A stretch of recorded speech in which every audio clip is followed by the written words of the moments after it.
त्यांची ती मिमिक्रीची ॲक्ट बघताना एक डायरेक्टर होते, त्यांनी मला त्यावेळेला आले होते नातेवाईकांकडे. बघितलं, मला म्हटले माझ्या नाटकात काम करशील का, म्हणून त्यांनी मला घेतलं. ते माझं नेहमी म्हणणं असतं की ज्याला ज्याचं काम कळतं त्यांनी तेच काम करावं. मी कधी वाड्यांची कामं केली नाही, त्यामुळे मी कधी त्या मार्गी कदाचित गेलो नाही. अमेझिंग पेशन्स आहे. 3-3, 4-4 वर्ष तू एकाच वाड्यावरती काम करतोयस. तो पेशन्सचा तो खेळ वेगळा येतो. बरोबर. तो कदाचित तेवढा पेशन्स नाही आहे माझ्याकडे. पुण्याबाबतची अशी एक तुम्हाला आपण नॉस्टॅल्जिक बोलतोय अशी आठवण की तुमच्या मनात आजही घर करून आहे, की तुम्हाला टर्निंग पॉईंट मिळाला तुमच्या करिअरला, किंवा तुमच्या एक नवीन वाट मिळाली, किंवा एक इमोशनल टच आहे, अशी कोणती आठवण पुण्याबद्दलची? पुण्याबद्दलची आठवण आहे. जन्म पुण्याचा आहे, लहानपण पुण्यातलं गेलेलं आहे. सुरुवातीचा काही काळ कसबा पेठेत राहिलेलो होतो.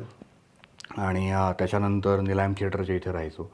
निलायम थिएटरच्या इथे असताना आय थिंक एक 40-50 मुलं सगळी ऑलमोस्ट एक 2 वर्ष पुढे मागे अशी यायची होती. त्यामुळे त्यांच्याबरोबर जो वेळ घालवला आय थिंक तो माझ्या दृष्टीने फार अविस्मरणीय आय थिंक. बिकॉज शाळेतून घरी पोचतोय कधी आणि क्रिकेट खेळतोय कधी किंवा बाकी सगळ्या गोष्टी करतोय. आणि आय थिंक माझ्या नाटकाचं सुरुवातच तिथनं झाली. गणेशोत्सवातल्या नाटकात मी तिथे गणेशोत्सवाच्या कार्यक्रमात मिमिक्री करत असताना एकाने मला बघितलं. कोणाची मिमिक्री करायची तुम्ही? नाही, आय थिंक तो त्यावेळेला तो एक ऍक्ट होता मिमिक्रीचा. त्यात बरेच होते, भीमसेन जोशी होते, शम्मी कपूर होते. तर त्यांची ती मिमिक्रीची ऍक्ट बघताना एक डायरेक्टर होते, त्यांनी मला त्यावेळेला आले होते नातेवाईकांकडे. बघितलं, मला म्हटले माझ्या नाटकात काम करशील का, म्हणून त्यांनी मला घेतलं. ते इफ आय एम करेक्ट कामगार कल्याणचं नाटक होतं ते. अल्फा लावलसाठी ते काम त्यावेळेला कामगार कल्याणची स्पर्धा होती आणि त्यावेळेला मग त्यांनी मला त्या ह्याच्यात त्यांनी कास्ट केलं. आणि ते 3 अंकी नाटक होतं. लोकांना म्हणजे घरच्यांना टेन्शन होतं की हा 3 अंकी नाटक कसं करेल. पण आय थिंक मी त्यावेळेला किती 8-9 वर्षाचा होतो आणि त्यावेळेला ते नाटक व्यवस्थित आणि चांगला मोठा रोल होता. तो व्यवस्थित केल्यानंतर आय थिंक म्हणलं की अरे हे आपल्याला जमतंय, आवडतंय.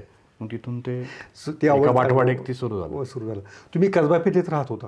मग कसबा पेठे म्हणजे कसबा किंवा मंगळवार सोमवार त्या ठिकाणी वाडा संस्कृती होती. अजूनही बरेच वाडे आहेत. मग वाड्यांच्या रिडेव्हलपमेंटमध्ये जावं असं वाटलं नाही का?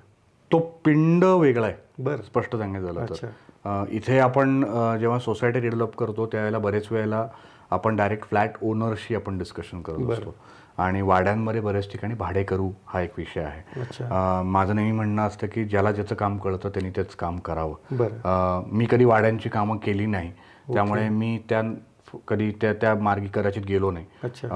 पण म्हणून तो म्हटलं तसं की पण वाड्यांमध्येच फक्त स्पेशलाइज करणारे काही बांधकाम व्यावसायिक मित्र आहेत. मी त्यांनाही म्हणतो की अरे अमेझिंग पेशन्स आहे. 3-3, 4-4 वर्ष तू एकाच वाड्यावरती काम करतोयस. तो पेशन्सचा तो खेळ वेगळा येतो.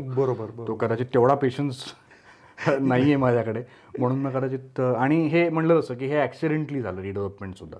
आता हे गणित जमलंय तर मग ते गणित जमलंय तर तेच गणित सोडवत राहू.